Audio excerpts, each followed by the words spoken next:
this bathroom in here. He claimed a demon tried to drown him in the bathtub.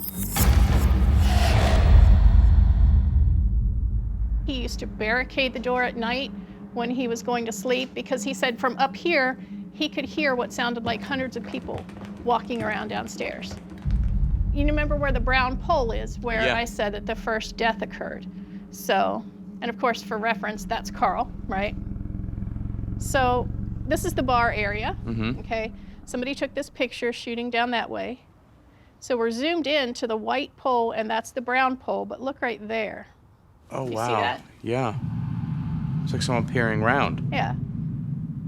You can almost see the rim of his glasses. Yeah. And some hair. And after you look at that, and then you look at this picture, especially that picture of Yeah, Carl. it looks like that portion of his face. Yeah. Wow. So, I mean, that's a very interesting capture, I think. Yeah. Do you want to hear the story about Johanna? Sure. The story originated with Carl.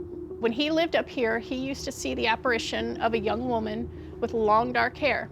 She used to visit him often, and she would tell him to go down into the basement and dig.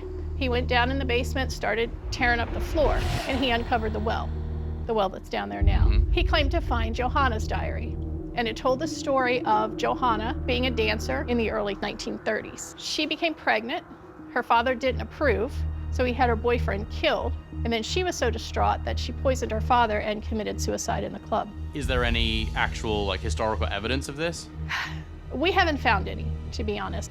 Even if Johanna wasn't a real person, someone or something told Carl to go down there and uncover that well, and that's exactly what he did. I'm getting a sense of whatever is here is actually an intelligent spirit, meaning one that can actively communicate. What we do know is something drove Carl to go down to that basement and chip away at concrete to uncover the well. And then shortly after discovering the well, Carl experiences a possession. So when you are conducting your tour down here, what's your flow? We usually go down that way.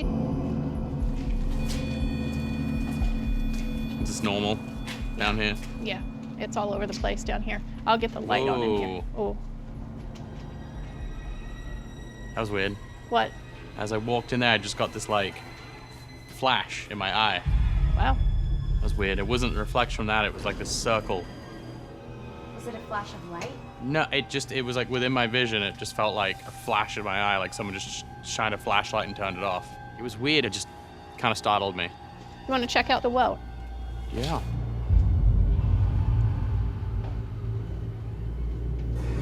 This is the well right here. Whoa.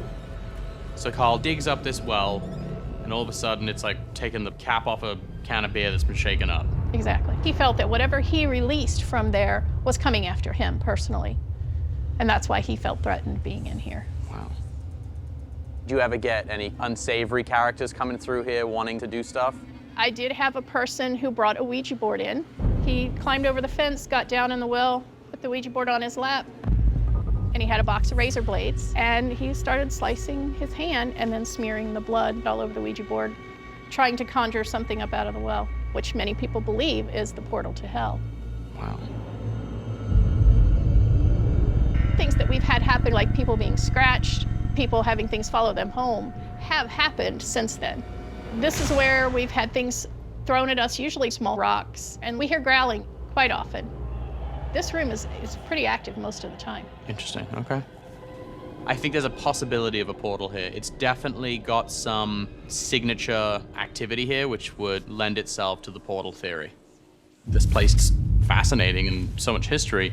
Why has Bobby Mackey not done much to maintain it? He actually did try to expand the club. He was actually going to expand the entire building out into the parking lot, and he had actually started some preliminary construction, and all of a sudden a giant crack opened up in the parking lot and went through basically the building. And I think he took that as a sign that they didn't want anybody building, and so he never did. And they had a geological survey done, and he was told that there was a fault line running through the property here. I didn't know there were fault lines in Kentucky. There are, actually. Wow.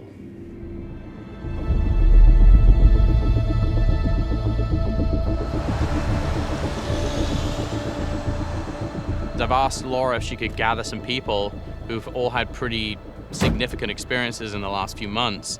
And we're just going to sit around and have them air out their stories and help maybe paint a picture here of what we're actually dealing with.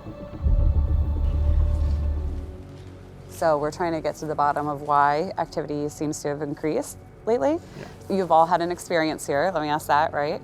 Okay. If you can, a show of hands, do you guys think they've been positive experiences with the paranormal? Not one person. No. Negative experience? Every single person here. How many of you feel that what you encountered did not want you here?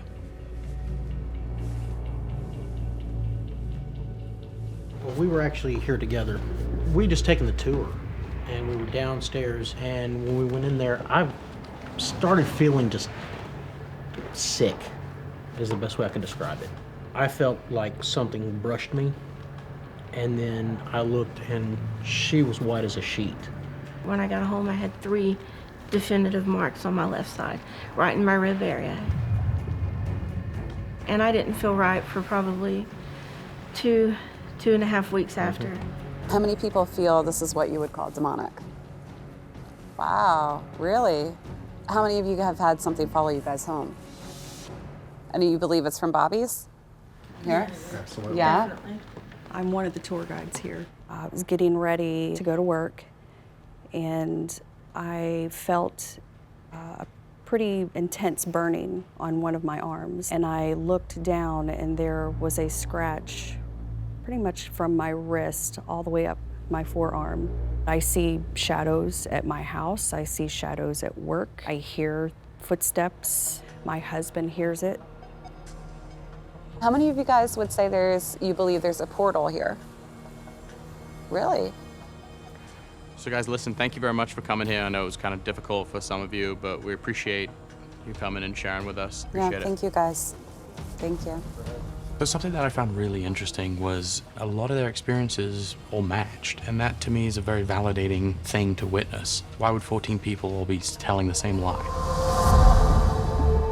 With the evidence building, I think we need to talk to the bishop who conducted the exorcisms here in the past. All right, this is Jack and Katrina's interview with Bishop Long in Wilder, Kentucky.